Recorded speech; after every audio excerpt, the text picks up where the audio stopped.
ഇപ്പം നമ്മൾ generic class എന്ന് പറയുന്ന ഒരു ചെറിയ ടോപ്പിക് കവർ ചെയ്യാണ്. ജനറിക് നമ്പറിനകത്ത് ടി എന്ന് പറഞ്ഞിട്ട് ടൈപ്പ് ഇട്ട് കൊടുത്തിട്ടുണ്ട്. ക്ലാസ് ലെവലിൽ ഇത് ടി ഇവിടെ ഇട്ട് കൊടുക്കുമ്പം ഇത് പറയുന്നതെന്ന് പറഞ്ഞു കഴിഞ്ഞാൽ എൻ്റെ ക്ലാസ്സിനകത്ത് വരുന്ന ഏത് ഒബ്ജക്റ്റിന് ഏത് മെമ്പറിന് വേണമെങ്കിലും ടി അപ്ലൈ ചെയ്യാം എന്നുള്ള, അല്ലെങ്കിൽ ജനറിക് ആയിട്ടുള്ള ടൈപ്പ് അപ്ലൈ ചെയ്യാം എന്ന് നമ്മൾ പറഞ്ഞു കൊടുക്കുകയാണ്. അതിനുശേഷം സീറോ എന്ന് പറയുന്നത് ആ ടൈപ്പായിട്ട് കൊടുത്തു. ആഡ് എന്ന് പറയുന്നത് ഞാൻ 2 ടൈപ്പായിട്ട് എഴുതി വെച്ചിട്ടുണ്ട്. ആഡ് എന്ന് നമ്മൾ നേരത്തെ പഠിച്ച ഒബ്ജക്റ്റ് ലിറ്ററൽ റെപ്രസെൻറ്റേഷനിനകത്താണ് ആഡിനെ ഇവിടെ ആഡ് എന്ന് പറയുന്നതിൻ്റെ ടൈപ്പ് ആയിട്ടാണ്. ആഡ് എന്ന് പറയുന്ന ഒരു ഫംഗ്ഷൻ ആണ്. ആ ഫംഗ്ഷൻ എക്സും വൈ എന്ന് പറഞ്ഞ 2 വേരിയബിൾ അക്സെപ്റ്റ് ചെയ്യും. അത് റിട്ടേൺ ചെയ്യുന്ന ടൈപ്പ് ടി ആണ്. ഇതാണ് നമ്മളിവിടെ എഴുതി വെച്ചേക്കുന്നത്.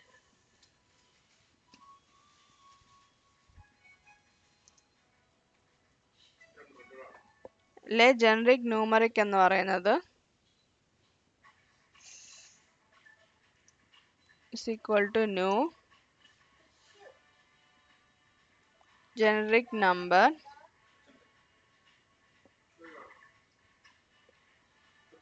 this is number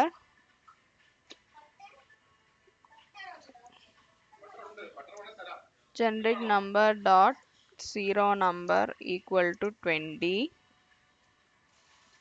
generic number dot add equal to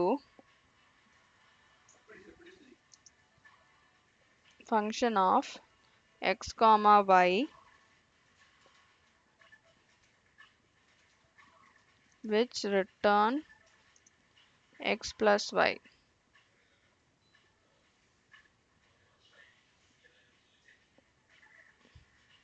ഇങ്ങനെ നമുക്ക് എഴുതാം. എൻ്റെ സാധനം കോപ്പി ചെയ്തതിന് ശേഷം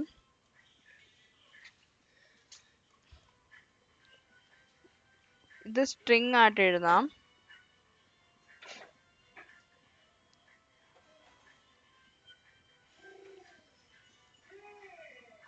എക്സ് വൈ ഇവിടെയും എക്സ് പ്ലസ് വൈ ആയിട്ട് എഴുതാം.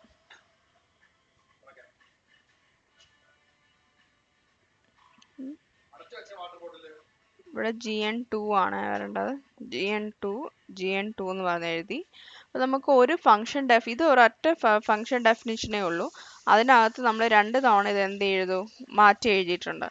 ഇവിടെ ജനറിക്കിൽ 2 തവണ ഡെഫിനിഷൻ എഴുതണം എന്ന് ആവശ്യമില്ല. ഇവിടെ ആണെങ്കിൽ ഞങ്ങൾക്ക് ഇവിടെ X plus is equal to X plus Y എന്ന് അവിടെ എഴുതാം. പക്ഷെ നമ്മൾ പ്ലസ് ഇടണമെന്നുണ്ടെങ്കിൽ അവിടെ ടി എന്ന് പറയുന്ന ഏത് ടൈപ്പ് ആണെന്നൊക്കെ പറഞ്ഞു കൊടുക്കേണ്ടി വരും.